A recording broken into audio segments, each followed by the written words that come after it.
Anda bersama saya Fariz Abdul Aziz. Inilah berita utama malam ini. PM Wong berkata Singapura akan memperkukuh keupayaan pemulihan bagi mereka yang jadi radikal akibat ideologi pelampau. 1,500 pelajar dari keluarga kurang berkemampuan di daerah Barat Daya akan diberi bantuan tambahan menerusi wadah pembelajaran AI. Keselamatan maritim Singapura bakal diperkukuh apabila 4 pesawat ronda Boeing P-8A mula beroperasi pada awal 2030-an.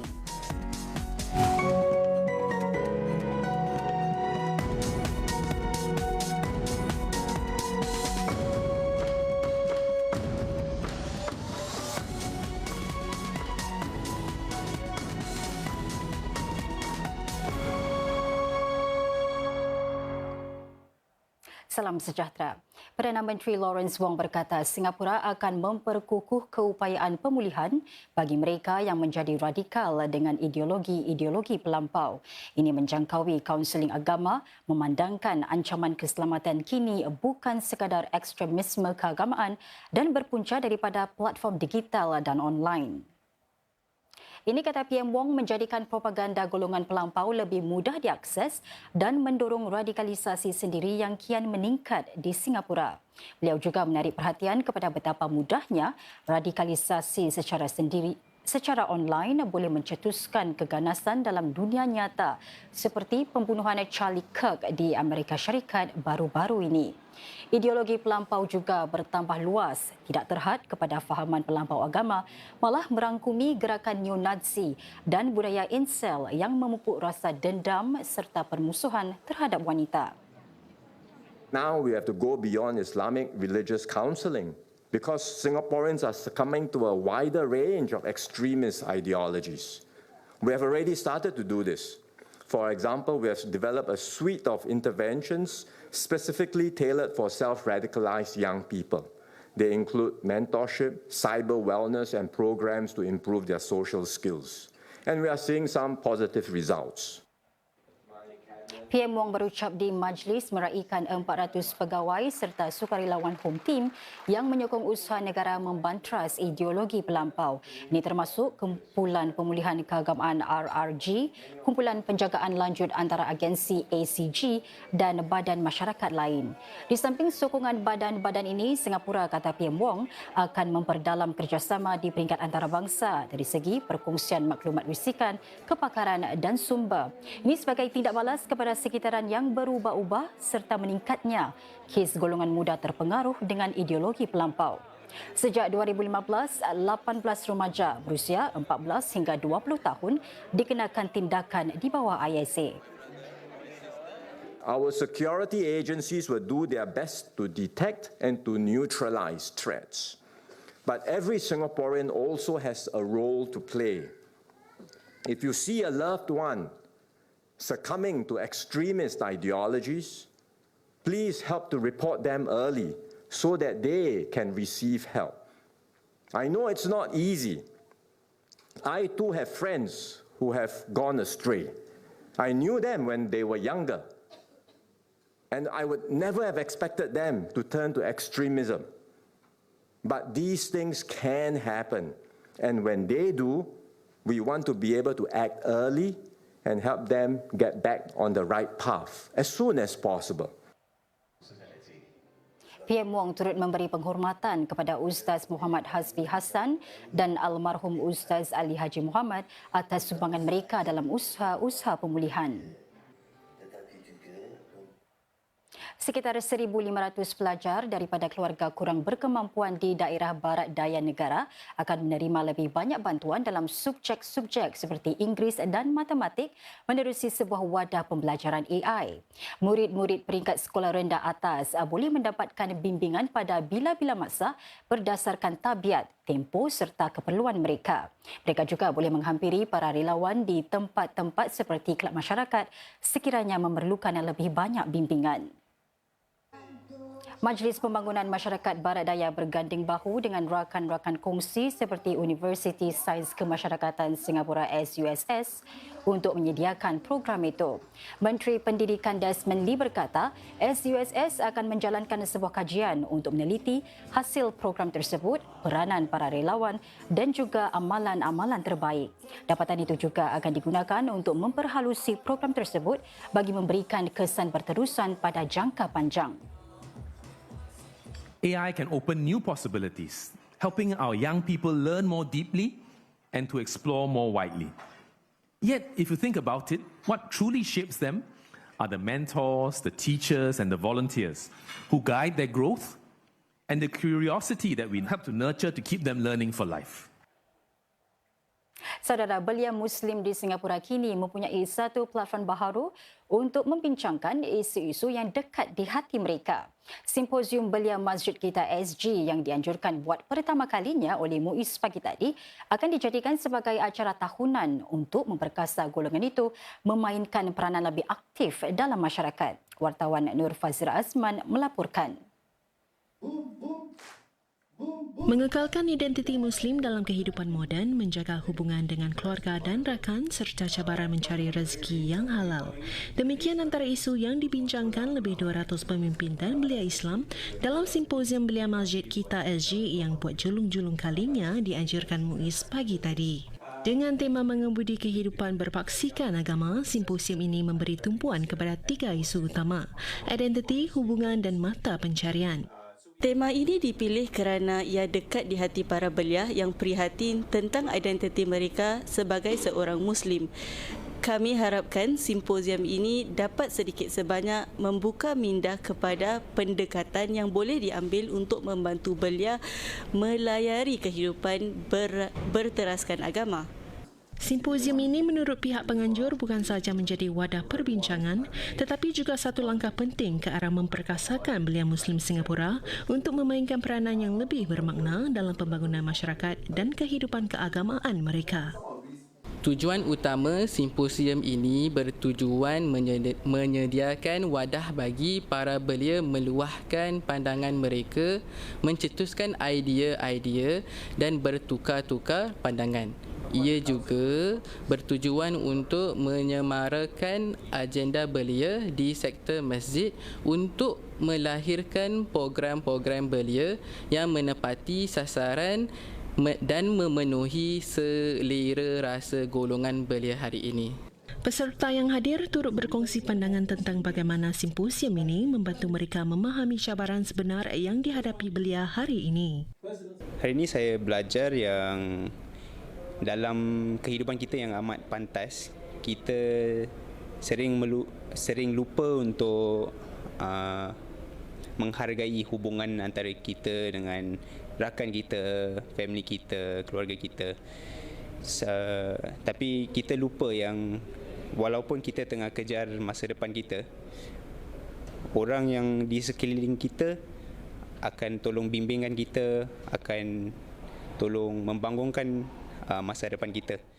MUIS merancang untuk terus menganjurkan simposium belia itu setiap tahun dan berharap dapat menarik lebih ramai belia. Puluhan ribu penduduk bandar Auckland sertai perarakan pro-Palestin, perhimpunan terbesar di New Zealand sejak konflik meletus di Gaza. Teruskan bersama berita.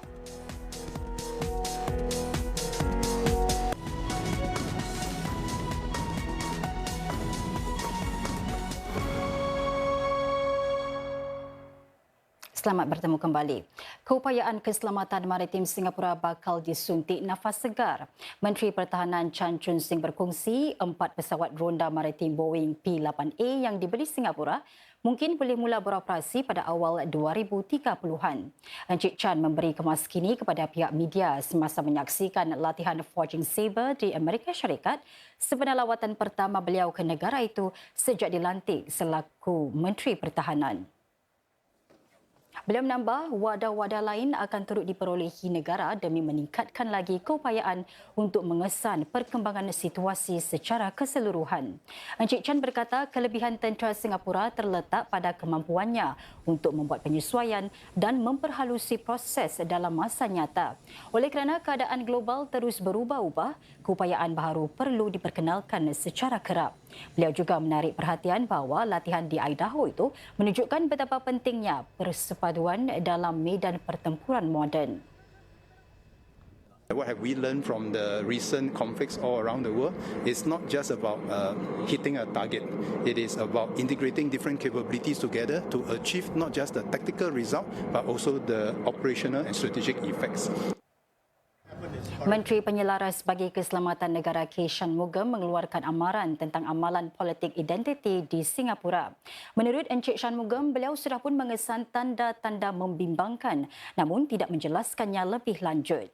Beliau juga mengutuk pembunuhan pempengaruh konservatif Amerika Syarikat Charlie Kirk. Mendiang Kirk ditembak di leher semasa berucap di sebuah acara universiti di Utah pada Rabu lalu. Ketika ditanya bagaimana Singapura boleh mencegah perbahasan hangat daripada berubah menjadi ganas, berikut jawapan Encik Shanmugam. Singaporeans will have to first understand what has worked well for Singapore, why other countries are in the situation they are, what is the difference. I would say one key difference is we have, despite the multiplicity of races and religions, it's one of the most religiously diverse places in the world, we have largely kept away from identity politics. And I hope Singaporeans will continue to eschew identity politics. The moment we go down the route and we encourage politicians who play identity politics, then that's highly corrosive for society. And that's I think, a key lesson.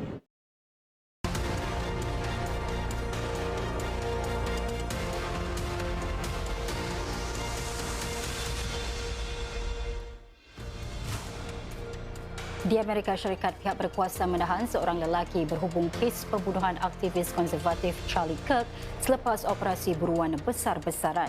Suspek dikenal pasti sebagai Tyler Robinson, 22 tahun dan kini berada dalam tahanan 33 jam selepas insiden tembakan.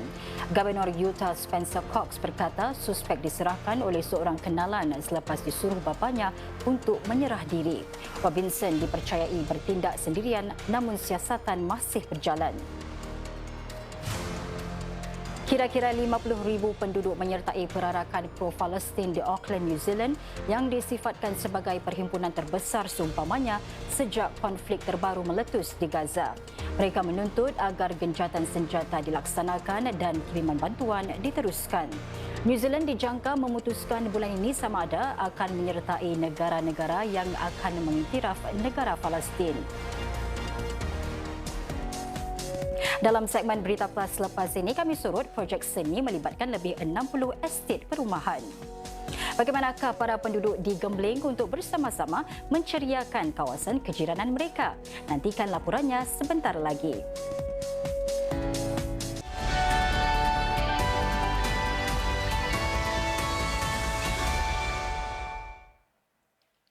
Bertemu kembali dalam Berita Plus. Sempena ulang tahun ke-10 Festival Passion Arts dan sambutan SG60, lebih 60 estet perumahan mengambil bahagian dalam sebuah projek seni masyarakat. Pertimbangkan permata kejiranan kita. Para penduduk digalak untuk sama-sama menceriakan kawasan perumahan mereka. Caranya cukup kreatif dengan mengubah ruang seperti kolong blok dan taman permainan menjadi galeri hidup yang menonjolkan kisah, kenangan serta harapan masa depan. Berita Plus menyurut semangat gotong royong seni ini di Estet Gilang dan Kebun Baru. 10 tahun lalu, ketika Festival Passion Arts diperkenalkan, Seniman Fish Jaafar membimbing penduduk untuk hasilkan arca ini yang masih menghiasi estet perumahan Kebun Baru. Tahun ini, kerjasamanya adalah bagi menghasilkan sebuah arca sangkar burung gergasi sebagai penghormatan kepada Kelab Burung Berkicau di Kebun Baru. Passion Arts Festival sentiasa menyediakan platform untuk penduduk mencuba bentuk seni baru dan mencuba menggunakan bahan seni yang berbeza. Kami sedang membina pasangan sangkar burung besar yang dipenuhi dengan burung buatan tangan oleh penduduk.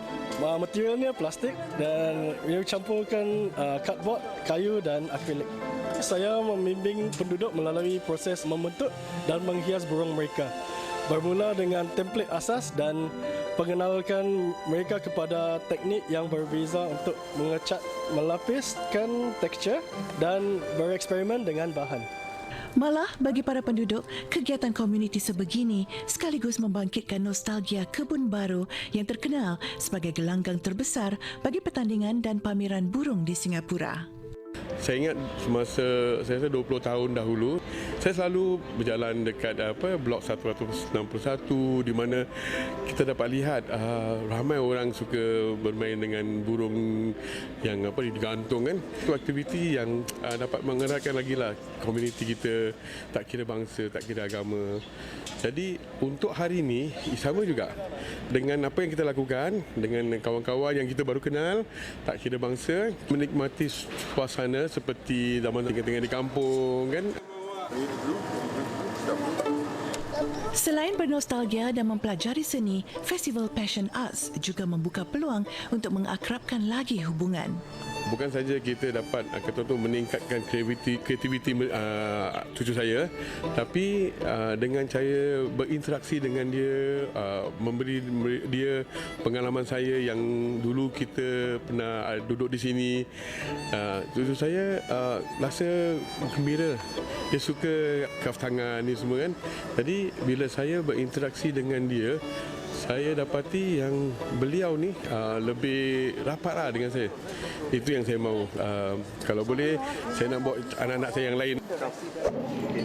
Di Wisma Gelang Serai pula, jelas kelihatan semangat untuk bersama-sama mempelajari kaedah melukis batik dengan kesedaran bahawa mereka sedang bergotong royong untuk mencantikkan kawasan kediaman.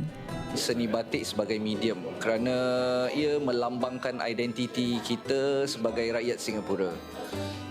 Seni batik juga antara seni yang paling lama dah wujud di Singapura dan Asia Tenggara. Jadi ia amat mudah untuk dihargai dan rasa inklusif. Untuk saya, ini adalah cara yang indah untuk kita sentuh warisan budaya kita dan pada masa yang sama untuk kita berkongsi bersama. Di kalangan 80 peserta ini, kelihatan seorang ayah tekun mencalitkan warna kepada kain yang akan membentuk pemasangan seni batik. Pengalaman hari ini sungguh best lah. Saya dapat meluangkan masa dengan family, dapat buat kawan dengan pelbagai bangsa, buat kawan baru. Lepas tu also mengenangkan zaman saya sekolah rendah dulu, kita pernah buat batik. Untuk bengkel batik ini, saya menggunakan cara yang mudah dan ringkas. Kain batik sebenarnya saya sudah dililinkan lebih awal yang saya reka. Jadi peserta hanya perlu fokus pada bahagian pewarnaan rekaannya dengan kreativiti masing-masing lah. Saya mengajar mereka teknik block colour painting, iaitu teknik yang paling mudah dan senang diikuti. Semua peringkat umur dan mereka masih boleh hasilkan karya yang cantik dan memuaskan. Usaha mendidik dan melibatkan masyarakat menerusi karya batik ini mencapai kemuncaknya dengan pemasangan setinggi 2 meter. Bertajuk Irama Kita, Warna Kita, saya ambil inspirasi daripada seni bina Wisma Gelang Serai, iaitu gabungan warisan kampung Melayu dan sentuhan seni bina arkitektur moden. Saya masukkan juga imej penari-penari daripada pelbagai kaum sebagai simbol perpaduan berbilang kaum di Singapura. Selain itu, saya memilih bunga kebangsaan kita, iaitu Vanda Miss Joaquim, untuk mewakili keindahan budaya Singapura. Aktiviti ini kita boleh belajar lebih tentang batik dan juga kita dapat mempunyai pengalaman baru dengan boleh merapatkan hubungan dengan jiran-jiran dan juga keluarga. Festival Passion Arts 2025 berlangsung selama 3 bulan sehingga bulan ini. Baru-baru ini tular di TikTok suasana orang ramai di pasar malam Cameron Highlands, Malaysia. Video yang dikongsi itu undang sebab netizen. Kelihatan dalam video ini, seorang lelaki bermaskot katak sedang meronda di pasar malam Cameron Highlands mencari rezeki. Perkara yang membuatkan ramai netizen tersentuh adalah dia membawa bersama anaknya yang masih kecil ketika sedang menghiburkan orang ramai. Moga dimurahkan rezeki, diberikan kesihatan. Lebih mengharukan, kanak-kanak lelaki yang bersama bapanya itu dikatakan langsung tidak meragam dan gembira menemani ayahnya. Comelnya, dia joget mantap. Alahai comel anak dia, tapi sebab tengok. Bapa dalam video ini tampil memberikan respons dengan mengatakan bahawa dia hanya bawa anaknya untuk berseronok dan suka-suka sahaja. Dan dengan laporan itu tadi, sekian berita untuk malam ini. Sehingga berjumpa lagi. Salam hormat.